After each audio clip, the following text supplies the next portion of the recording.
Andy Cuthbert, Jumeirah Creekside, General Manager.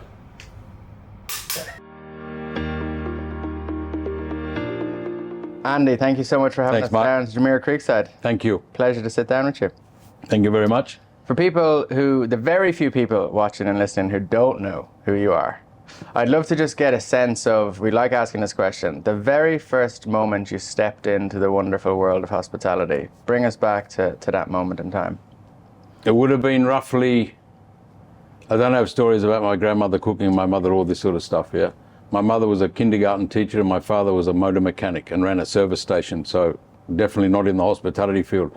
But the first sort of step in would have been with my cousin when I did cross-exposure or work experience in a hotel in Melbourne that I can't even remember the name of, that he was running the catering in.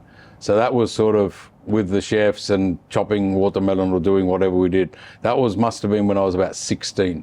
Okay. And now I'm 26, so yeah, long career, 10 years, yeah. And take us through some of then the roles you've gone through in your career, because you're at Jumeirah Creekside today. I think everyone in Dubai and the Middle East will have known of you, but just for anyone who's listening back in the UK, the US, kind of take us through some of the roles that got you to where you are today with Jumeirah. Okay, so I started as a cook, and I still refer to myself as a cook, yeah. So when I speak to young people, I do a lot of lectures and speeches and about hospitality and what we need to do and how we need to do it. And they always ask me, oh, did you go to university? I said, no, I've got a piece of paper from the Victorian government that says I'm a cook. Because my mother always said, get your bit of paper. So I got my piece of paper as an apprentice and I worked in the suburbs of Melbourne and did a 4-year apprenticeship. And then I watched 4 sets of people own the restaurant. The first guy was like he was an Italian asparagus farmer and he was very successful, and he had one of the biggest asparagus farming industries in Victoria, where I'm from, down in the southern part of Victoria, where the land was good and rich for dairy and for asparagus. Then he sold the restaurant and I sort of stayed like the tables and chairs, the apprentice stayed. So I was an apprentice in the same restaurant but 4 bosses. So I saw quite an interesting evolution of the restaurant and how the restaurant industry can be really good to people and how it can be really bad to people. So I saw the good and the bad. Then I was lucky enough to be put under the waiter, Vladimir Hadril his name is, and we're still in contact today. Vladimir was a refugee from the Czech Republic, and he left the Czech Republic with 2 daughters, like 6 months and 2 years old, 2 suitcases and his wife. But he was a professional hotelier and a pastry chef. He could bake croissants, man, better than the French, I tell you. What he could do with pastry and the way he worked. And he took a shine to me and said, listen, this is not the place for you. I'll get you a job in a hotel. So his friend was the executive chef in what was called the Rockman's Regency, which was the first, not the first, but like a boutique hotel in the city. And then I got a job there. And they threw me into the entremetier, into the veg section. And that's the most miserable section you can work on. But what it taught me was how the hierarchy of hotels work. So then I worked there for about 1.5 years. Then I went and Vladimir said, okay, now you come back to the restaurant. So I went back to the restaurant, and the restaurant was back with the same owners that we were working together in first, but it was starting up. So of course, the partners who I'm still in contact with, Con, Heather and Avril, they said, listen, we've got a bit of a, business is not going quite well as we planned. We can cook. So what do you think you can do? This is like on a Wednesday. I said, oh, no problem. I'll leave on Friday. I'll have a job on Monday. When you're young, you think you're invincible. They said, well, where do you go? I said, I'll go to the Hilton. So I walked into the Hilton. By chance, Vladimir's friends, my old executive chef, his wife was the executive housekeeper. So she maneuvered an interview, and the chef there was Patrick Biddlecombe, and he said, so what do you want to do? I said, oh, I'll come and work for the Hilton. He said, okay, why? I said, oh, well, you're Hilton and blah, blah, blah, blah. My mum was so proud, oh, Hilton. Yeah. So then I was in the Hilton for about 1.5 years. And then what I noticed was in the kitchens, because I'm Australian, I'm not European. It was all Europeans in the kitchen. I had Irish sous chef, English sous chefs, Japanese, Austrian, French, German. So all the senior guys were European. And all the Aussie blokes, we were just mucking around, doing the bits and pieces, And then I said, and then my chef de partie was a guy called Peter Wright, who's now he's the continental director of world chefs for the Pacific region. So Peter Peter and I were in the garde manger, and we're still in contact because now small world of hospitality brings you back together. And then I said to the chef one day, and he said, I said, listen, chef, I need to go somewhere to learn something what you European guys do. He said, I'll give a phone call. So he called a guy called Patrick John, who was his sous chef in Costa Rica with the Hilton, who was then in Gatwick Hilton. And so he called Patrick, so we're, as you did in those days, smoking cigars in the chef's office. And he said, listen, I got this boy, can you give him a job? Yeah, when can you come? When can you come? I said, next Wednesday. Okay, he'll come next Wednesday. Has he got a passport? Yeah, he's got a British passport for convenience. So I didn't need a visa. And he said, okay, send him. And so the next Wednesday I left Melbourne Hilton and went to the Gatwick Hilton. When I arrived, they didn't know I was coming because it was one of those creative things. So then I got into the Gatwick Hilton. Patrick John was a fantastic chef, and then I learnt how to cook. Okay. And I learnt about the ingredients, and I worked my way up in the Hilton kitchens. And Gatwick then had a AA rosette restaurant called the Garden Cafe. It was fine dining, and the chefs we had were just phenomenal. Yeah. Worked with a guy called Yves Martin, who now is 3-star Michelin in Belgium for the last 30 years, you know, in the Radisson in Brussels. He's got the seafood restaurant. He comes here to do promotions and that sort of stuff. So the level of chef that I learnt from, it was unbelievable. Wow. And then we were doing sous vide in 1988. You know, now people cook an egg for 9 days at 30 degrees, you know, sous vide.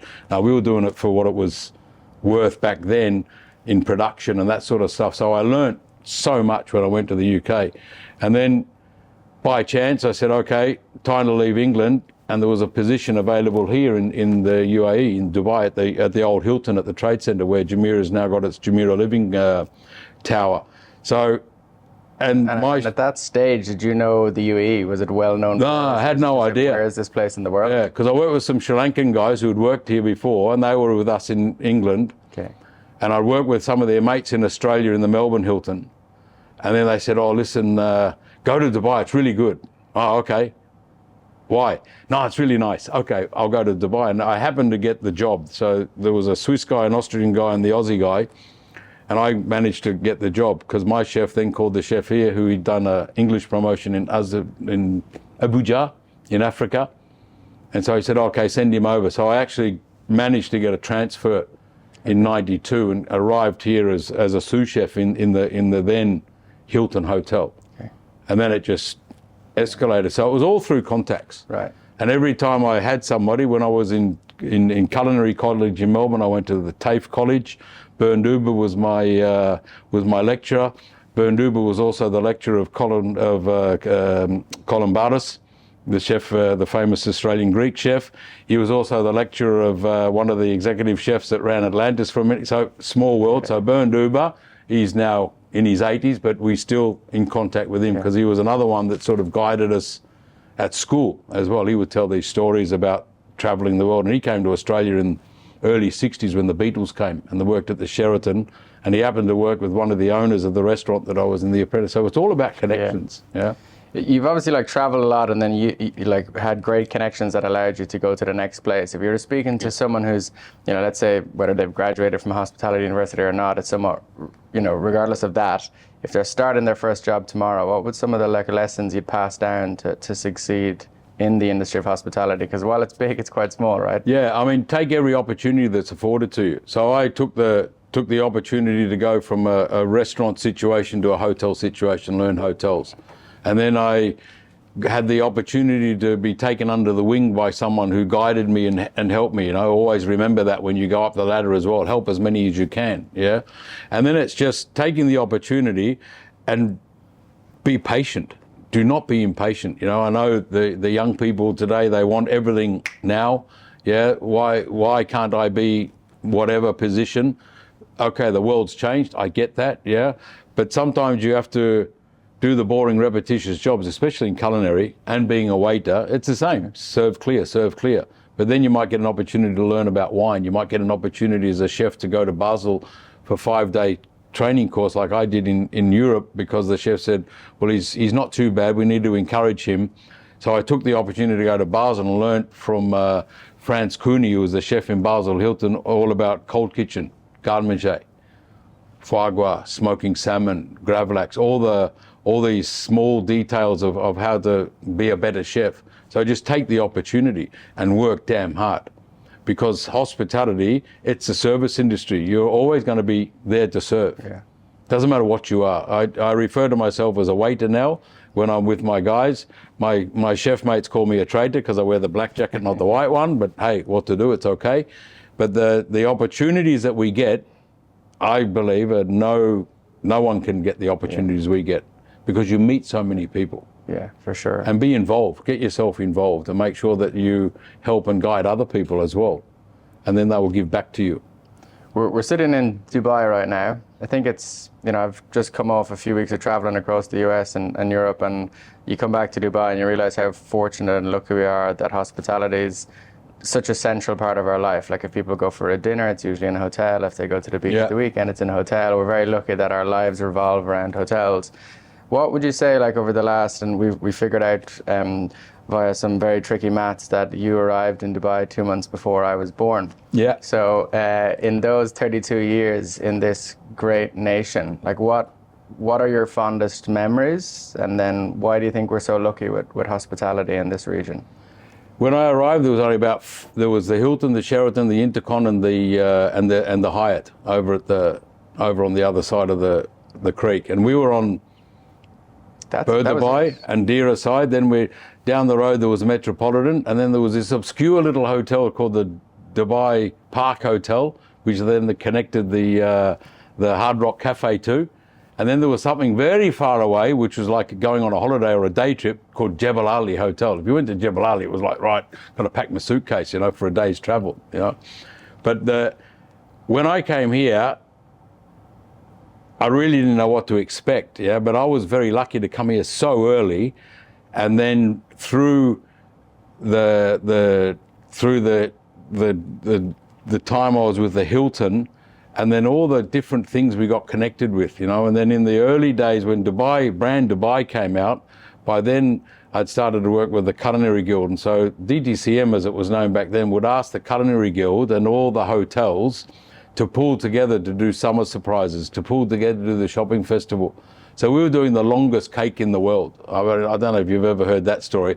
We used to do the longest and the biggest and the best and whatever, biggest biryani, biggest cup of karak chai, which we all participated in. One of the first ones was this giant cake on the front of the creek, in front of the Sheraton and the Intercon, which is now the Radisson Blu, all the way down, and it was like, 3 kilometres or 4 kilometres or whatever.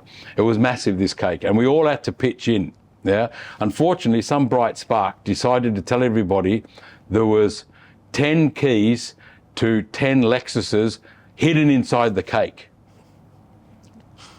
So you can imagine what happened. Chaos. Yeah, got decimated. Absolute chaos. Yeah. I mean, but, back then that was fun. The things that we were able to do were just extraordinary. And I think that was the greatest thing to come. We could tell stories forever about things we've done, Trying to put camels on a barge on the creek for the opening of the shopping festival. When the shopping festival used to be in front of the British Embassy there, where Al Seif is now, that used to be where the shopping festival used to take place, and they'd set up all the stalls and that sort of thing. And so one year the opening ceremony was heritage, as we used to do a lot of that. And they said, Andy, we've got to get these camels onto that barge. Right. So I get in the truck, and there's me and an 80-year-old Bedu guy trying to put a camel on the back of a tailgate of an Isuzu truck to lift him up, reverse him to the barge and get him on the barge. The camel was having nothing to do with it. No matter how much shouting and little stick waggling from the little Bedu man, and me with my truck, beep, beep, beep, beep, beep, beep, beep. Whoa, okay, get the camel off. No, camel wouldn't sit on the tailgate. So we were lucky. And those memories and those things we did. And then when I joined Jumeirah, I worked for the Hilton from 92 to about 2000, and then the Hilton Hotel transitioned into what was then the World Trade Center Hotel as the management agreement changed.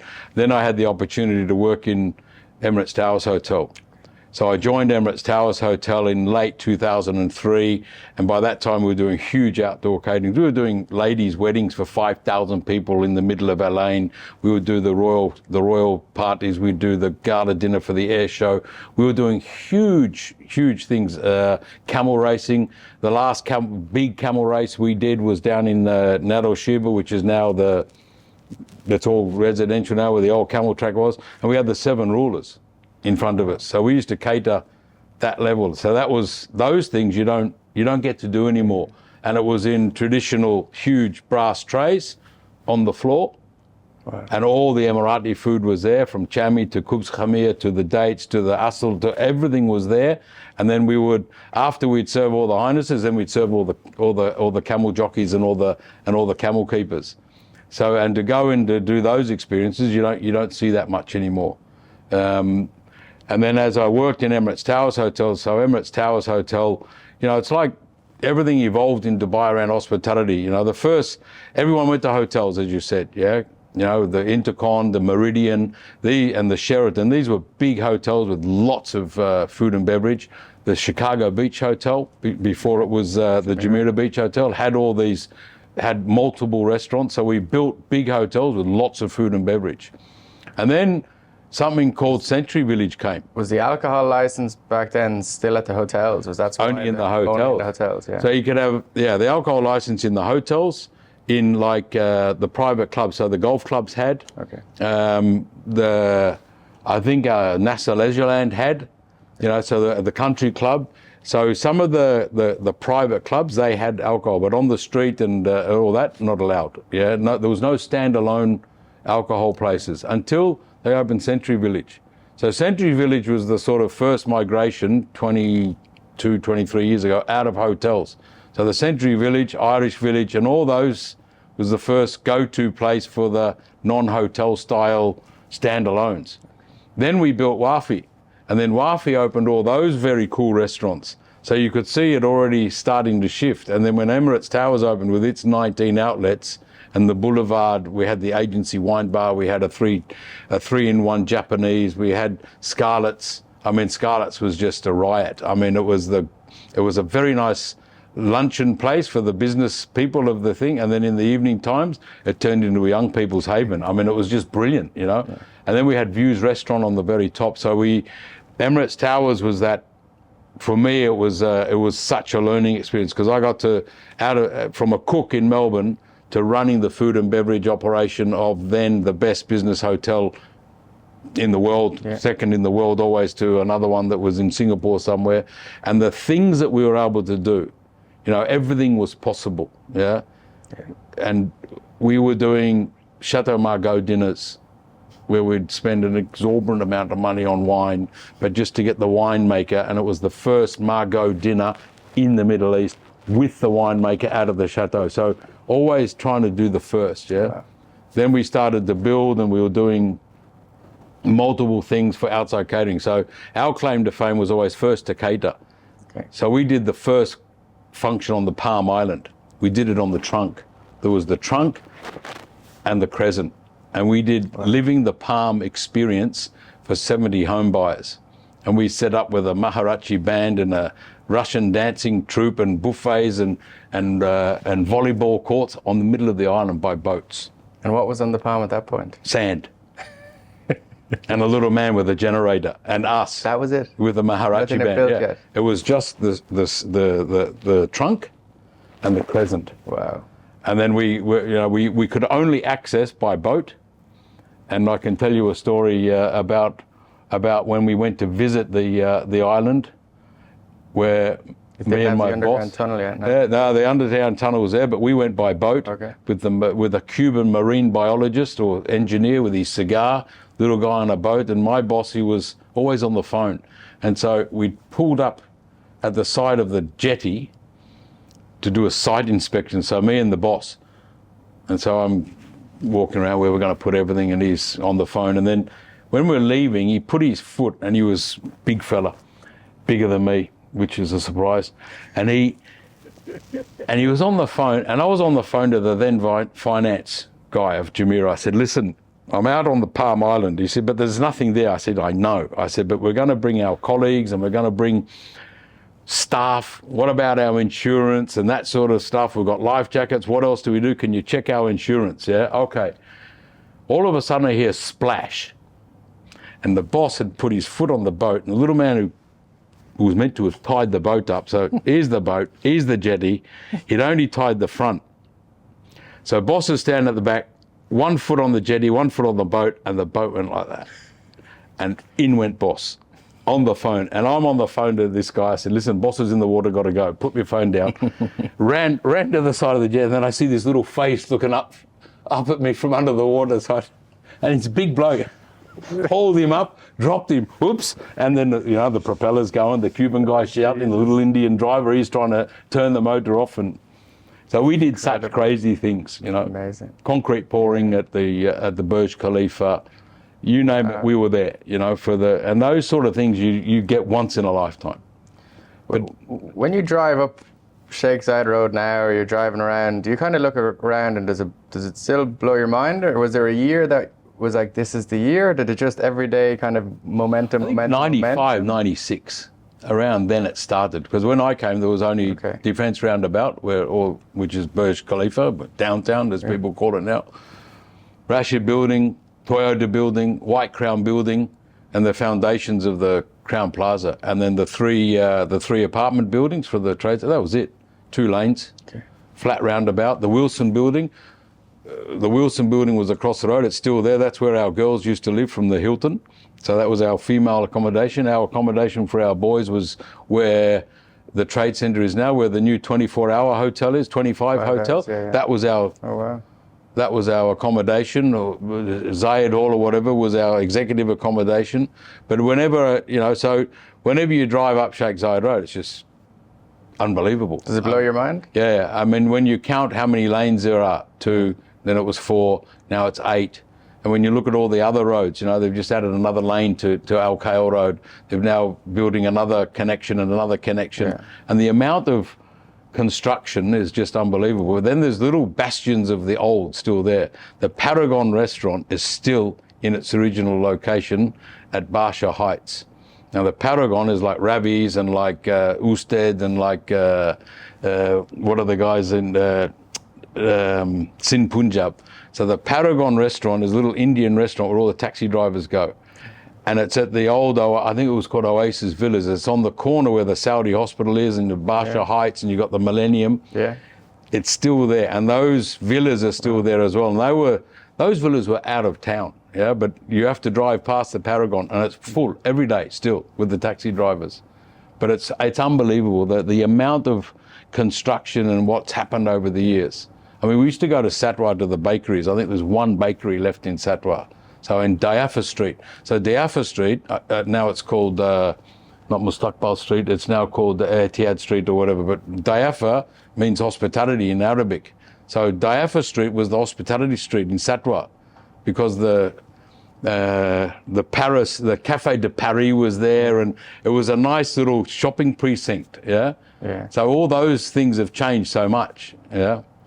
I see a picture with His Highness, and I see like the leadership of this nation around, like how vocal were they to you guys at the start of where they would take this? Like, was there interaction between leadership and the people working on the ground, given it was such a small community? And like, how incredible is it what they've built, like as a visionary? Because like the new generation don't understand what it was like.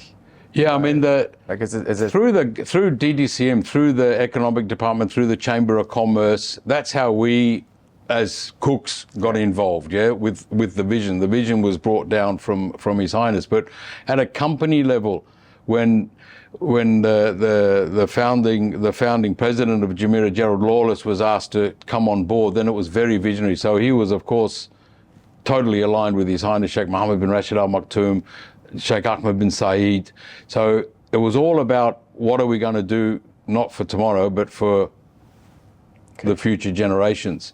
And even when we designed Madanat Jumeirah, the instruction was we want to represent and everything that is Dubai. So that's why you had the three hotels with the waterways, with the Abra, and the instruction was pop down to the Shindaga area and the creek and try to do something like that in Madinat. So that's why we have the Abras in the waterways. That's why we have Mina Salam, the port of peace, why we have Al-Qaza, the palace, and the Dar al-Masayif, which is the summer houses. So everything to do with Dubai, from Hatta in the mountains with the summer houses, down to the palatial, down to the port, and back to the heritage of the sea, basically. Wow. So that communication was always there, and then everyone just worked for that vision. You know, even if we were cooks and waiters or whatever you want to say, we were working for that vision as well, because the level of hospitality, the level of what we had to do was at another level, and we had carte blanche to do. You know, can you imagine going out in another part of the world to an island that's got a lump of sand and a little man with a generator? You know, health and safety would be upside down, and oh my God, But the things we were allowed to do and the things that helped us promote was fantastic. We used to go to Newbury for the horse racing, and they used to do Dubai Day in Newbury. Newbury loved it. Newbury Racecourse, it was a dying thing. But then they had the Shadwell stables there, where Sheikh Maktoum and Sheikh Ahmed and Sheikh Mohammed would come. Mainly Sheikh Ahmed bin Rashid and Maktoum bin Rashid would be there, or Sheikh Hamdan bin Rashid would be there at the races, and we would come as the Dubai people. So there was Emaar, there was Emirates, there was Jumeirah, there was all the Dubai duty free. So all the main leaders or businesses that were growing the tourism hub, and we know Emirates Airlines, Dubai duty free, and Jumeirah as the hospitality. Then you had the Irish Mafia. Mr. Colin McLaughlin just announced his retirement recently. Because that was always the link between Ireland and here was the horses. Yeah. And then the amount of money that was invested in London or in the UK equestrian was huge. It revived the entire business. But we would go as the community of Dubai business and all work together to do the Newbury horse race. And it was fantastic. We'd have 70 ambassadors upstairs, and we were bringing food and experience and decoration and everything to build these things in the middle of the countryside to represent what Dubai was and what Dubai is going to be. Same as we did in Davos. We went to the Palais in the Palace Hotel in Switzerland for one of the economic forums in the very early days, and I sent my Egyptian guys with shisha and Arabic coffee, and my French man from Mr. Christophe Mousset. Right, Christophe, you're the translator. You go with the boys, and they cooked Arabic meze and they cooked Emirati food, and they put on a show to show what the heritage and what's happening, And so all that just made our lives so much more interesting. But we were right place, right time. Yeah, we were very, very lucky as a company and as individuals. But even now, because even now we see such greatness in the hospitality industry. We have Gourmet, we have what are they called, the Michelin Guide. We have all that coming in. We have such fantastic restaurants. Fantastic food and beverage scene, fantastic culinary. We've seen the whole supply chain change. We've seen quality product coming in. We've seen standalones. It's really exciting. I have a question, given your culinary background, and I do want to move into the Culinary Guild and some of the work you do there, but we had a gentleman on who owns probably about 19 restaurant cafes. You'll know many of them. And he said he would wish that hoteliers would stop always going with the famous celebrity chef like the Gordon Ramsay, who comes and takes the photos and then leaves Dubai and then doesn't really come back to it, and give more of the local talent opportunities in these amazing locations that the hotels always have. Because you go to many of these new hotels and it's celebrity chef A, celebrity chef B, celebrity chef C. Well, what are your thoughts on that, on hotels maybe giving local incredible talent more opportunities with that footfall? I think we've seen such a shift from everything being in hotels, then having standalones. The first standalone, the real standalone of note was Zuma. At DIFC? At DIFC. Zuma came first. Whereas we in the hotels, we developed our own brands, like Scarlett's, Noodle House, Yeah. Al Nafora, Shabastan Iranian from the fish markets of the world. So a lot of people developed their own concepts in the hotels. Then we moved to the standalones. So we had some branded standalones come, like the Petit Maison, the Zumas of the world, the Robertos, and then people started to sort of come out of, Roberto's was Biche. If I remember. No, Elma, who worked with Patrick John, they developed the restaurant company. They started to do standalones. So as we saw the evolution of the industry, then we saw the hotels have to change. Because the standalones became not hotel-based and the alcohol restrictions changed and as the city opened up, greater opportunity was given to standalones. Okay. Then when we looked at the hotels. Hotel restaurant occupancy dropped? Yeah, so then then we saw a shift out because you didn't have to go to the hotels to have a drink or do your brunches were always there and that sort of thing. But then the big ones like the Atlantis came and all that sort of stuff. But they then started to bring in these names, which helped the culinary scene because it then elevated. Says it's good to bring them in because they push the quality up. They push the expectation right up. Now we've seen in the last, say, 7 to 10 years, this development of homegrown. And those homegrown guys, yes, we need to recognize them and give them the opportunities, We look at people like Akmal, who started Three Phils, who now has Yakitori Goldfish, who now has gone back home into Singapore or Malaysia to open a restaurant, who has his company that he goes to London and that sort of stuff. He is a homegrown guy who worked really hard, Mata with his smoking and he's over the fire cooking. So there's a lot of guys, the Ofoli brothers, all these guys are recognized within the standalone, which is great. I think there will always be this mixture because we're such a tourist inbound destination, So if people are coming and they know that Nobu is here or Heston is here or someone is here, then that's an advantage for the hotels, of course.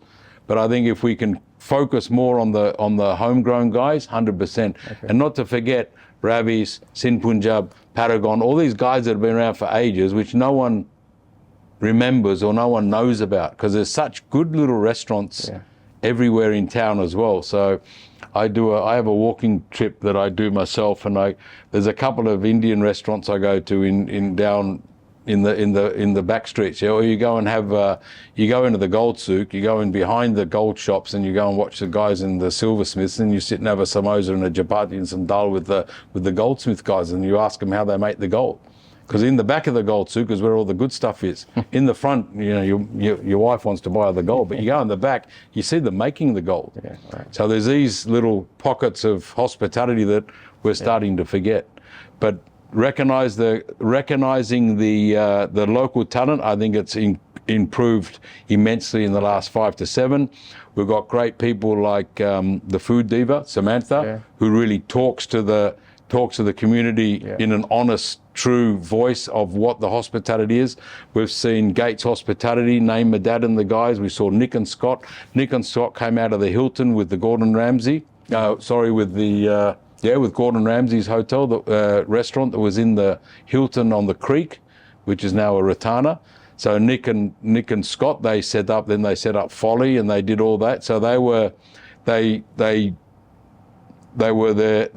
brought in with a name, but then they also helped establish the culinary scene and the restaurant scene of the UAE as well. Yeah. And it's good that we have I think it's a good mixture. There's always a need to bring the big boys in. It's interesting, but to help the locally grown guys succeed as well. We need to look after them as well. Give them opportunities. And can you tell us about your work with the guild? And it's been many years now. The Emirates Culinary Guild, it sits under what's called World Association of Chef Society. So it's a bit like the FIFA of cooks. That's sort of a way to sort of explain it, because we have 105 countries as national members. So there's one national member per country. So we're the Emirates Culinary Guild. We formed it in '91 with a band of guys that some are all of them, unfortunately, have left the country, and some of them have passed away. So Mike Lee, he was the executive chef of Jebel Ali. Paul Allard, he was the executive chef of the Hilton. Alan Tong, who was a supplier for many, many years, John Holt Foods, he was there. And then there was, and Michael Wunsch. Mike Wunsch was the chef of Hilton, Abu Dhabi, then Rotana, and he set up Barakat Juice Factory with Mr. JR back in the day. So these sort of 4 or 5 guys set up the Culinary Guild. And then in 92, when I came, I joined because our meetings were at the Hilton or at the Intercon. And then in 94, we got our charter. So we actually became a proper national member of the World Association of Chef Societies. And then I got into organising and helping, and then I was chairman for 24 years. So I became the chairman, I think in 96 it was. And then for 24 years, I was chairman and Uwe McKeel was our president. So until June last year, and he decided to retire and went back to Germany, but we still bring him, he still comes up and down. And he was the executive chef of the Intercon for many years and the Radisson Blue. And so he was president and I was chairman. And then we have a committee spread out across the UAE. So we have Peter De Cauwer, who's down at the club, the old British club down in Abu Dhabi. We have Prasad and Guldeep over on the east coast, Majid and Amro up north, and Vivek right up north. So we have a gang of guys around us. Alan Oriol, who's the vice president now, he works for EKFC, he's the senior vice president culinary. James Griffiths, he's in EKFC as well. So we've got a good mixture of people that work within the industry across the UAE, but committee members. We have a young lady called Taryn Lee Green. She heads up our inclusion committee and heads up our women's culinary chapter, basically. And she's got her own business doing kids' meals. So a good mixture of people. So I for my sins, are now the president. And what we have 3 main things that we look at is the focus on young chefs and training, competitions, and to encourage Emiratis to come into the hospitality industry and promote the ethnic cuisine of the country that we call home. Amazing. So we've done that. So next week we do our culinary competition called the Salon Culinaire. We've got 900 competitors coming over 3 days. Wow. We're bringing 7 teams to compete in what we call the Alan Tong Golden Coffee Pot Challenge, named after Alan, who was the founding father and the coordinator. He passed away in 15, so we created a competition in his name because he was all about young people and promoting the young cooks. So we bring them in. We have people from Pakistan, Iran, Iraq, India coming, Sri Lanka. There's a huge contingent coming out of Sri Lanka to compete. So the competition is one of the biggest in the region.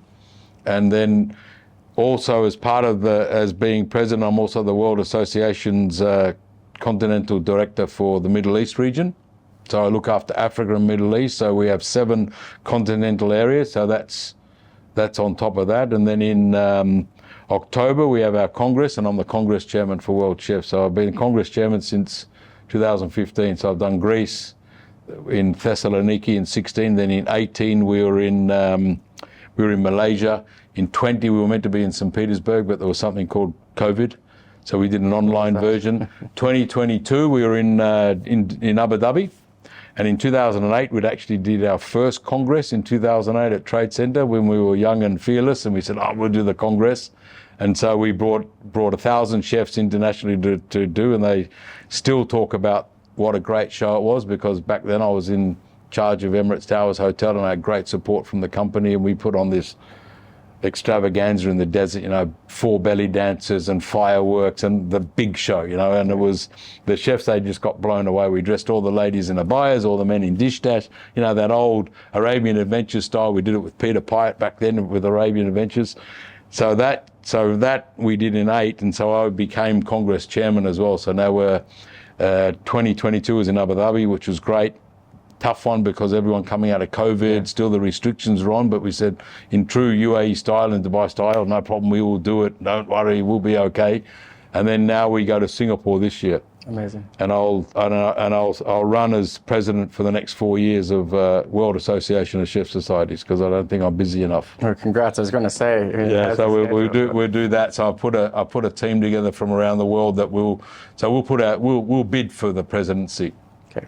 A number of us sit on the board already. There's a gentleman from Luxembourg, Alan Hosted, Christine Hartvitsen. She's from Norway. She was the head of Norwegian chefs and the Nordic Chefs Association. The Nordics are very strong as an association, and the culinary world up in the Nordic is very interesting. Rick Steven, who used to be the chef of SATS, Singapore Airlines, for many years, and he's a great training guy. He's done a lot of work in China and Asia, so he's vice president. And then Uwe will also sit on our team as well as the father figure and the anchor, as I call him. You know, keep us all on the straight and narrow. So busy. This is just all passion for you, is it? It feels like it's much passion. Like it doesn't feel like a job per se. No. All of what you do in the world of hospitality. Because I'm lucky. I met my wife here. She was the hostess with the mostess in the fine dining restaurant in the Hilton, and so we got married in '93 here. We had our kids here. Our kids were educated here. One of my boys is still here. He went to uni here. He's working here now. So here is home. And my wife has been lucky enough, she came out of hospitality, so she understood, and then she understands what we do in hospitality, that you either make a choice. Bernd Huber, my lecturer, he said to us in third year in culinary school back in Box Hill in Melbourne, you'll make a choice one day. You'll either choose your career or you'll choose your family. I became a teacher so I could spend more time with my family. When he came to visit me 10, 14 years later, after I'd been in the UK and done my stuff and then came here, he said, "Oh, you made your choice." He said, "I can see." He said, "No time at home." I said, No time at home. But that was my choice, but I was very lucky that my wife accepted that. But then she started to work for the Culinary Guild. So now she runs the Culinary Guild and we take all the credit. So she runs the administration side of the Culinary Guild. So we run it out of the front room of our house. Amazing. Yeah, so that's the head office of the Culinary Guild, but she works part-time, pretty much full-time, and she sets everything up. Yeah. So we're very lucky that so on the weekends, that's the hobby. Sunday's family day, Saturday is Culinary Guild day, but we'll see what happens in October if we're in the presidency. But it is about giving back as well. As I said earlier, you know, whatever we can do to give back. We work very closely with the ICCA school. And for 7 years now, we've done a scholarship, myself, Uwe and Sanji, the managing director and owner of ICCA. We put on a scholarship for about 30 young kids every year, where we pay for them to get a City and Guilds certificate. Because many of the hospitality people here, because we all utilize kids from the subcontinent or the Middle East region or Africa, that haven't had my background of a 4-year apprenticeship and a proper certificate from a training body or been to school. You know, they come here, they've done a bit of work in a restaurant somewhere, then we employ them here. So there's been no foundation. So what the ICCA scholarship does, it gives 30 kids from very poor backgrounds or people that have had extreme hardship in their lives as young people already. So we have, you know, there might be a single mum from the Philippines who's trying to bring up 3 kids, no husband, and they're living with her mother, and so she's working as hard as she can. So we ask as part of the process that they write a little bit about their life story of what it is. And you know, we read things from kids in the subcontinent, from whether it's Nepal, Pakistan, India, or Cameroon, or Syria, or wherever they're from.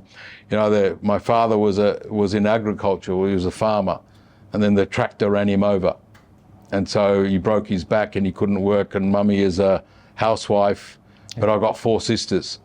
So and you know, we said, well, how old are your sisters? Oh, 6, 9, 11, 12, and 13, and they're all at school. So you know, the boy is the only one working. So we do that to try and give them. We call it changing lives, to bring it up. They get that certificate, and that certificate is worth so much money to them because it's the ticket into Canada or Australia. And the Culinary Guild certificates, because we have the World Chef's logo and we have ours and we have a record. So immigration officials or lawyers will call us in the Guild, send us an email, say, Ravi has sent us this. Can you verify that he did 1, 2, 3, 4? My wife pulls up all the records, and then we do an official letter. Yep, Ravi was Young Chef of the Year here. He got 3 bronze medals, 2 gold medals, And then the kids with the certificate from City and Guilds, because it's a City and Guilds accredited certificate with Emirates Culinary Guild and World Chefs, but it's the City and Guilds bit that they go, oh, that's worth Okay. That's worth the paper it's printed on. Right. It's not some bought certificate or something. So they've actually done something. There's records. It's all about, verification, authenticity, and then they go to the immigration and they get. So we've got kids all over the world. And then what the kids are doing now, there's a kid in Sydney called Jesu who was in the first batch. He now writes to the school every year, send me the list of people who have graduated, and he tries to get them jobs in Australia. Amazing.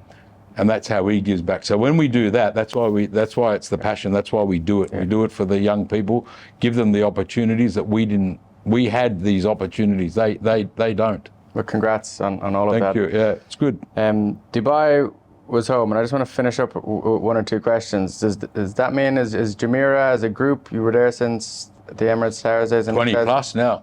If you calculate, I've worked. Jumeirah home of your. Does that feel like your hospitality home, or? Yeah.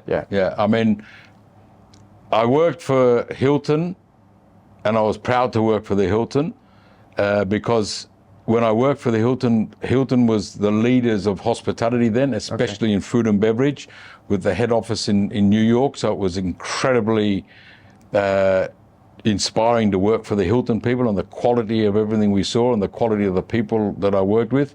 And then when I joined Jumeirah, I felt that again. And Hilton Middle East was still, when I came here, still run as a strong region for the company. But when I joined Jumeirah, I was lucky enough, right place, right time. My general manager in Emirates Towers was a lady called Doris Greif. Doris Greif and I worked together in '92 in the Hilton. She was the director of front office. I was the sous chef. So there's always connection somewhere. And then Doris has left the company, but she was like vice president, and then she was our general manager in Emirates Towers, and she told me, I'll give you the job, but make sure you don't let me down, So, she was an incredible backbone for me, and along with Mr. Martin Chung, who still works out at the Atlantis properties for Kerzner. There's people that have guided me through that position as well. So yeah, Jumeirah for me is a very, very, very dear part of where I am today, and the support that I got from the company and still get from the company. So I look after here, the Dubai Duty Free owned hotel for Mr. Colum. It's a great hotel to work in. It's in Gahood. You learn how to be a real hotelier out here. It's hard to do business out here, but we're very lucky that we've got the support of the ownership. And also we have the aviation club. We have a lot of hidden little things within the hotel, from our 483 pieces of art to our beautiful picture from Sheikh Latifah. We have our swimming pool that hangs into the roof from the 9th floor. We have these little bits. We've got a relationship with the Irish Village. We've got a garden, and we have the aviation club, which is one of the oldest private membership clubs. It's a bit like Emirates Golf Club, aviation clubs. There's not many left anymore of those old 30-year-old clubs. And then to work for Jumeirah has been inspiring, but it's also been very satisfying to be allowed to do so many different things. And now I look after Madinat Jumeirah events as well, and Keep Me Young, Zero Gravity nightclub. So I'm quite lucky that I get to do these things, and that I don't think many companies would give that opportunity, and I'm pulled between three places, but I've got very good people around me. I've got many people that I've worked with. I've got some guys that I've worked with since '92. And many of my team from the hospitality division or the events division, we've been together 10, 20 years.